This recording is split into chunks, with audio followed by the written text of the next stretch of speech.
ಕನ್ನಡ ಪಿಕ್ಚರ್ನ ಸಮಸ್ತ ವೀಕ್ಷಕರಿಗೆ ನಮಸ್ಕಾರ. ನಾನು ನಿಮ್ಮ ರವಿ ಶಾಸ್ತ್ರರು.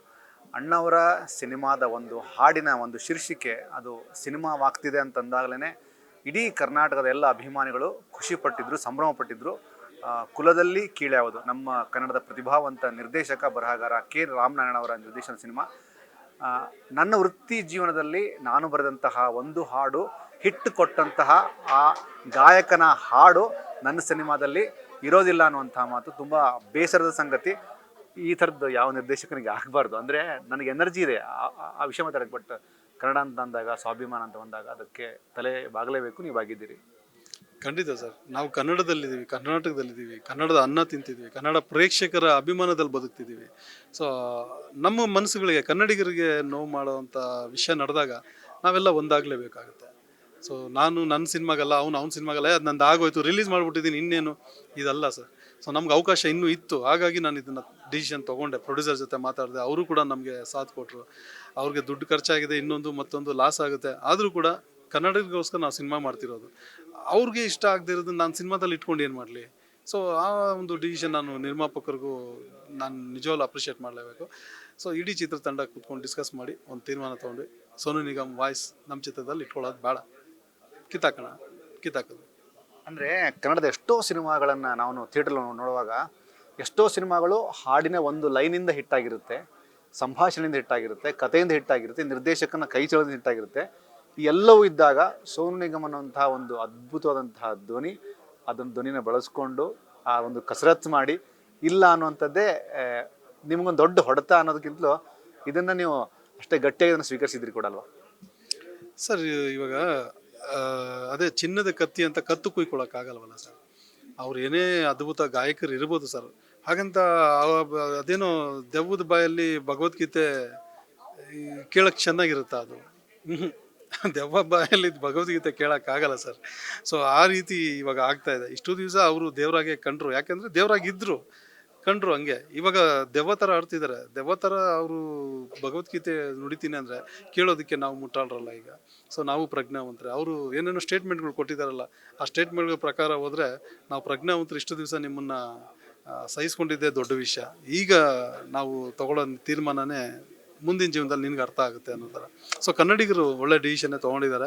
ನಾವು ಎಲ್ಲ ಕಡೆ ನೋಡ್ತಾ ಇದ್ದೀವಿ. ಚೇಂಬರ್ ಒಳ್ಳೆ ಡಿಸಿಷನ್ ತೊಗೊಂಡಿದೆ, ಬ್ಯಾನ್ ಮಾಡಿದ್ದಾರೆ. ಸೊ ಈ ಥರದ್ದೊಂದು ಆಗಬೇಕು ಸರ್. ಭಯ ಇರುತ್ತೆ, ಭಕ್ತಿ ಇರುತ್ತೆ, ಶ್ರದ್ಧೆನೂ ಇರುತ್ತೆ. ಇನ್ನೊಬ್ಬರನ್ನ ಬೆರಳೆತ್ತಿ ಈ ಥರ ಹೀಯಾಳಿಸಿ ಮಾತಾಡೋ ಅಂಥ ಅಧಿಕಾರ, ಆಮೇಲೆ ಆ ಥರದ ಧೈರ್ಯ ಯಾರೂ ಮಾಡಲ್ಲ ಮುಂದಕ್ಕೆ. ಅಲ್ಲ, ಜೊತೆಗೆ ಕನ್ನಡಿಗರ ಪ್ರೀತಿ, ಕನ್ನಡಿಗರು ಕೊಟ್ಟಂಥ ಪ್ರೀತಿ ನನ್ನ ಅಹಂಗಿಂತಲೂ ದೊಡ್ಡದಲ್ಲ ಅನ್ನುವಂಥ ಒಂದು ರೈಟ್ ಅಪ್ ಹಾಕ್ತಾರೆ.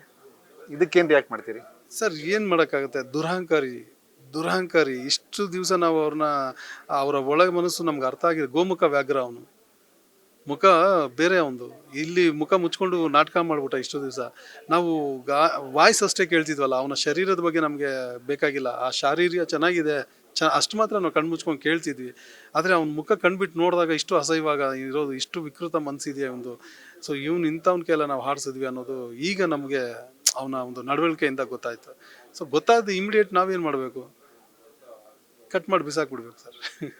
ಜೊತೆಗೆ ಒಬ್ಬ ರೈಟರಾಗಿ ನಾನು ಕೇಳೋ ಪ್ರಶ್ನೆ ಅಂದರೆ, ಒಂದು ವಿಷಯಕ್ಕೆ ಇನ್ನೊಂದು ವಿಷಯನ ಅಂದರೆ ಕಂಪೇರ್ ಮಾಡಿ ಮಾತಾಡೋದಕ್ಕೆ ನಮಗೆ ಸಾಕಷ್ಟು ಪದಗಳು ಸಿಗ್ತವೆ. ಈ ಒಂದು ಪದ ಬಳಕೆನೇ ಅವರಿಗೆ ಎಫೆಕ್ಟ್ ಆಯ್ತಲ್ಲ ಸರ್? ನಾನು ಅವಾಗಲೇ ಹೇಳ್ತಿದ್ದೆ, ಇವಾಗ ಅಂಬರೀಷ್ ಅಣ್ಣವರು, ಈ ತುಂಬ ಜನ ನಟರು, ನಾಯಕ ನಟರು, ದರ್ಶನ್ ಸರ್ ಇರ್ಬೋದು, ದೊಡ್ಡವರು ಅಭಿಮಾನಿಗಳನ್ನ ಮಾತಾಡಿಸ್ತಾ ಇದ್ರು, ಒಂದು ಭಾಷೆ ಬಳಸ್ತಾ ಇದ್ರು. ಇವತ್ತಿಗೂ ನಮ್ಮ ಉತ್ತರ ಕರ್ನಾಟಕದಲ್ಲಿ ಕೆಲವು ಭಾಷೆ ಬಳಸ್ತಾರೆ. ಲೇ ಮಗನೇ, ಇಂಥ ಮಾತುಗಳೆಲ್ಲ ಇದ್ದಾವೆ. ಅಂಬರೀಷ್ ಅಣ್ಣನು ಆ ಥರ ಪದಗಳು ಎಷ್ಟೋ ಬಳಸಿದ್ದಾರೆ. ಮುಚ್ಕೊಂಡಿರೋ ಲೇ ತಮ್ಮ, ಹಂಗೆ ಯಾರು ಬೇಜಾರಾಗಿಲ್ಲ, ಇದುವರೆಗೂ ಬೇಜಾರಾಗಿಲ್ಲ. ಅಯ್ಯೋ ಅಂಬರೀಷ್ ಅಣ್ಣ ಹಂಗೆ ಬೈದ್ರೆ ನನಗೇನೋ ಅಮೃತ ಸುರಿದಂಗೆ ಕಿವಿಗೆ ಅಂತಾರೆ. ಅಂದರೆ ಆ ಪ್ರೀತಿ ಇತ್ತು ಆ ಭಾಷೆಯಲ್ಲಿ, ಆ ಮಾತಲ್ಲಿ. ಇವ್ರುಗಳ ಮಾತಲ್ಲಿ ಅದಲ್ಲ ಸರ್. ದ್ವೇಷ, ಅಸೂಯೆ, ಜಲಸಿ, ಈಗೋ, ಅವರೇ ಹೇಳ್ತಕ್ಕಂಥ ದುರಹಂಕಾರ. ಸೊ ಅವರು ಹಾಡಲ್ಲಿ ಅದು ನಮಗೆ ಕಾಣಲಿಲ್ಲ, ಆದರೆ ಅವ್ರ ಮಾತಲ್ಲಿ ಅದು ಎದ್ದು ಕಾಣ್ತಾ ಇದೆ. ಅವರೇ ಹೇಳ್ಕೊತಾ ಇದ್ದಾರೆ ನಾನು ದುರಹಂಕಾರಿ ಅಂತ. ಸೊ ಇದನ್ನು ಸಹಿಸ್ಕೊಳ್ಳೋದು ಬೇಡ ಸರ್. ಆಯಿತು, ಮುಗೀತು. ಅವನ ನಾಟಕ ಬಂದು ಕೇಳ್ಕತ್ತಮ್ ನಾಟಕ ಬಂದ್ ಅಂದಂಗೆ ಸೋನು ನಿಗಮ ಅಂತ ಅಧಮನ ಹಾಡು ಇನ್ಮೇಲೆ ನಾವು ಕೇಳೋದು ಬೇಡ. ನಿನ್ನೆ ಯೋಗಿ ದ್ವಾರಕೀಶರ್ ಅವ್ರು ಮಾತಾಡ್ತಾಯಿದ್ರು. ಓಕೆ, ಅಸಹಕಾರ ಆಗಲಿ, ಆ ಬ್ಯಾನನ್ನಾಗಲಿ ಎಲ್ಲವನ್ನು ಹೊರತುಪಡಿಸಿ ನಾವು ಸೋನು ನಿಗಮನ್ನು ಸಪೋರ್ಟ್ ಮಾಡಬಾರ್ದು ಅಂತಂದರೆ ನಾವು ಆತನ ಹಾಡುಗಳನ್ನು ಕೇಳೋದು ಬಿಟ್ಟರೆ ಅದು ನಮ್ಮಿಂದ ಆಗುವಂಥ, ಕನ್ನಡಕ್ಕೆ ಆಗುವಂಥ ಒಂದು ಸೇವೆ ಅಂತಂದರು. ಖಂಡಿತವಾಗಿ ಸರ್. ಅಂದರೆ ಇವಾಗ ನೋಡಿ, ಆ, ಮೊಹಮ್ಮದ್ ರಫಿ ಅಂತ ಒಬ್ಬರು ಸಿಂಗರು, ಅವರು ಕನ್ನಡದಲ್ಲಿ ಒಂದೇ ಹಾಡೇ ಹಾಡಿರೋದು. ಅಂದರೆ ನೀ ಎಲ್ಲಿ ನಡೆವೆ ದೂರ ಅನ್ನೋಂಥ ಹಾಡು. ಸೊ ಅದು ಒಂದೇ ಹಾಡಂತೆ ಅವ್ರು ಕನ್ನಡಕ್ಕೆ ಹಾಡಿದ್ದು, ಮತ್ತೆ ಯಾವುದು ಹಾಡಿದ ಉದಾಹರಣೆ ನಾನು ಕೇಳಿಲ್ಲ. ಸೊ ಅಂಥ ವ್ಯಕ್ತಿಗಳು ಇದ್ದಾರೆ ಸರ್.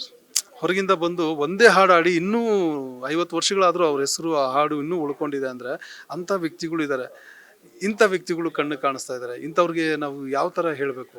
ಇವ್ರಿಗೆ ಎಷ್ಟು ಹಾಡುಗಳು ಸಿಕ್ಕಿದೆ, ಕನ್ನಡ ಪ್ರೀತಿ ಅಭಿಮಾನ ಎಷ್ಟು ಕೊಟ್ಟಿದ್ದೀವಿ ನಾವು, ದುಡ್ಡು ಕೊಟ್ಟಿದ್ದೀವಿ, ಎಲ್ಲ ಕೊಟ್ಟಿದ್ದೀವಿ. ಅವ್ರ ಊರಲ್ಲೇ ಅವ್ರನ್ನ ಬಿಸಾಕಿದ್ರು, ತೆಗೆದು ಇವ್ನು ಸರಿ ಇಲ್ಲ ಅಂತ ಬ್ಯಾನ್ ಮಾಡಾಕಿದ್ರು. ಅಂಥವನ್ನ ನಾವಿಲ್ಲಿ ರೆಡ್ ಕಾರ್ಪೆಟ್ ಹಾಕಿ ಬರ್ಮಾಡ್ಕೊಂಡು ಇವನಿಗೆ ರೆಸ್ಪೆಕ್ಟ್ ಕೊಟ್ಟು, ಕೆಲಸನೂ ಕೊಟ್ಟು, ದುಡ್ಡು ಕೊಟ್ಟು, ಅಭಿಮಾನ ಕೊಟ್ಟು, ಪ್ರೀತಿ ಕೊಟ್ಟು, ಆ ಕನ್ನಡಿಗರಿಗೆ ಅವ್ನು ಯಾವತ್ತೂ ಚಿರಋಣಿ ಆಗಿರಬೇಕಾಗಿತ್ತು. ಅಲ್ಲಿ 4 ಜನ ಕನ್ನಡಿಗರು ಏನೇ ಕೇಳಿ ಅವ್ರನ್ನ ಗೂಂಡ ಅನ್ನೋದೇನು, ಪಹಲ್ಗಾಮ್ ಅನ್ನೋದೇನು, ಅವನ ಭಾಷೆಗೆ ಮಿತಿ ಗತಿ ಎಂಥದ್ದು ಇಲ್ಲದೆ ಮಾತಾಡ್ತಾ ಇದ್ದಾನೆ. ಬಿಟ್ಟರೆ ಇನ್ನೂ ನಾಳೆ ಮಾತಾಡ್ತಾನೆ ಇರ್ತಾನೆ, ಆಮೇಲೆ ಸಾರಿ ಅಂತಾನೆ. ಈ ಥರ ಮಾಡೋದು ಮತ್ತು ಸಾರಿ ಅನ್ನೋದು, ಈ ಥರ ವ್ಯಕ್ತಿ, ಈ ಥರ ವಿಕೃತ ಮನಸ್ಸು, ಇದೆಲ್ಲ ಯಾಕೆ ಸರ್? ಬೇಡ ಸರ್, ಕಟ್ ಮಾಡಿ. ಇಂಥವ್ರಿಗೆ ನನಗೆ 4 ಹಿರಿಕರು ನಮ್ಮ ಇಂಡಸ್ಟ್ರಿಯಲ್ಲಿ ಒಂದಷ್ಟು ಜನ ನಾನು ಮಾತಾಡಿಸ್ದೆ, ಈ ಥರ ಆಗಿದೆ ಸರ್, ಇವಾಗ ನಾನು ತೊಗೊಂಡಿರೋ ಡಿಸಿಷನ್ ಇದು, ಏನಾದರೂ ತಪ್ಪಿದೆಯಾ ಅಂದರೆ ಖಂಡಿತವಾಗಿ ಈ ಡಿಸಿಷನ್ ನೀವು ಓಪನ್ ಆಗಿ ಹೇಳಿ, ಕಂಠೋಘೋಷವಾಗಿ ಹೇಳಿ, ಯಾವುದೇ ತಪ್ಪಿಲ್ಲ, ಇದು ತುಂಬ ಒಳ್ಳೆ ತೀರ್ಮಾನ ತೊಗೊಂಡಿದ್ದೀರಾ ಅಂತ. ಸೊ ಅಷ್ಟೇ ಸರ್, ನಮಗೆ ಸೋನು ನಿಗಮ್ ಮೇಲೆ ಯಾವುದೇ ನನ್ನ ವೈಯಕ್ತಿಕವಾದಂಥ ಇದೇನೂ ಇಲ್ಲ. ನಾನು ಹಿಂದಿನ ಚಿತ್ರದಲ್ಲಿ ಇದೇ ಸೋನು ನಿಗಮ್ ಹಾಡಿದ್ದಾನೆ, ಆವಾಗ ನಿನ್ನ ನೋಡಲಿ ಅಂತ ಹಾಡು ದೊಡ್ಡ ಹಿಟ್ಟಾಗಿತ್ತು. ಸೊ ಆವಾಗ ನಾನು ಖುಷಿ ಪಟ್ಟಿದ್ದೆ, ಒಳ್ಳೆ ಗಾಯಕ, ಒಳ್ಳೆ ಇದು ಚೆನ್ನಾಗಿತ್ತು, ನನ್ನ ಸಾಹಿತ್ಯಕ್ಕೆ ಚೆನ್ನಾಗಿ ನ್ಯಾಯ ಕೊಟ್ಟಿದ್ದಾನೆ ಅಂತ. ಬಟ್ ಇವತ್ತು ನನ್ನ ಸಿನಿಮಾ ನಿರ್ದೇಶನದಲ್ಲಿ ಅವನದೊಂದು ಹಾಡು, ಅದು ಬಟ್ರ್ ಬರ್ದಿರ್ಬೋದು, ಆದರೂ ನಮ್ಮ ಸಿನಿಮಾದಲ್ಲಿ ಅವ್ನ ವಾಯ್ಸನ್ನ ಇಟ್ಕೊಳ್ಳೋಕ್ಕೆ ಯಾವುದೇ ಕಾರಣಕ್ಕೂ ನಮಗೆ ಒಪ್ಪಿಗೆ ಇವಾಗಿಲ್ಲ. ನಮ್ಮ ಸಿನಿಮಾಗೆ ಅದರಿಂದ ತೊಂದರೆ ಆಗುತ್ತೆ ಬಿಡುತ್ತೆ ಅನ್ನೋದು ಸೆಕೆಂಡ್ರಿ. ಬಟ್ ನಮ್ಮ ಕನ್ನಡಿಗರಿಗೆ, ಕನ್ನಡ ಮನಸ್ಸುಗಳಿಗೆ ತೊಂದರೆ ಆಗಿದೆ, ನೋವಾಗಿದೆ, ಅವಮಾನ ಆಗಿದೆ, ಸ್ವಾಭಿಮಾನಕ್ಕೆ ಧಕ್ಕೆ ಆಗಿದೆ. ಸ್ವಾಭಿಮಾನಕ್ಕಿಂತ ದೊಡ್ಡದು ಇನ್ಯಾವುದೂ ಅಲ್ಲ ಸರ್. ಅಂದರೆ ಥಿಯೇಟ್ರ್ ಒಳಗಡೆ ಬಂದ ಮೇಲೆ ಆಡಿಯನ್ಸಿಗೆ ನಾನು ಮೋಸ ಮಾಡಬಾರ್ದು ಅನ್ನುವಂತಹ ಆ ಒಂದು ಕಾಲು ಇಡೀ ತಂಡತೆ. ಇವಾಗ ನಾನು ಕಿವಿಗೆ ಟಿಕೆಟ್ ಜೊತೆ ಹತ್ತಿನೂ ಕೊಡ್ಬೇಕು ಅವ್ರಿಗೆ. ಸೋನು ನಿಗಮ್ ವಾಯ್ಸ್ ಬಂದಾಗ ಕಿವಿಗೆ ಹತ್ತಿ ಇಟ್ಕೊಳ್ಳಿ ಅಂತ ಹೇಳೋಕ್ಕಾಗುತ್ತಾ ಸರ್? ಕಿವಿಗೆ ಹತ್ತಿ ಇಟ್ಕೊಂಡು ಸಿನಿಮಾ ನೋಡಿ ಅಂತ ಹೇಳೋಕ್ಕಾಗುತ್ತಾ? ಕತ್ತರಿಸಿ ಬಿಸಾಕಿದ್ದೀನಿ ಅವ್ನ ಸಾಂಗ್ ಇಲ್ಲ, ನಮ್ಮ ಕನ್ನಡದವ್ರದ್ದೇ ಧ್ವನಿ ಇದೆ, ಬನ್ನಿ ಕೇಳಿ, ಎಂಜಾಯ್ ಮಾಡಿ. Thank you so much sir. Thank you sir. ಇದಿಷ್ಟು ನಮ್ಮ ನಿರ್ದೇಶಕರಂತ ಕೆ ರಾಮನಾರಾಯಣ್ ಮತ್ತು ಕ್ಯಾಮ್ರಾ ಪರ್ಸನ್ ಹರೀಶ್ ಜೊತೆಗೆ ರವಿ, ಕನ್ನಡ ಪಿಕ್ಚರ್.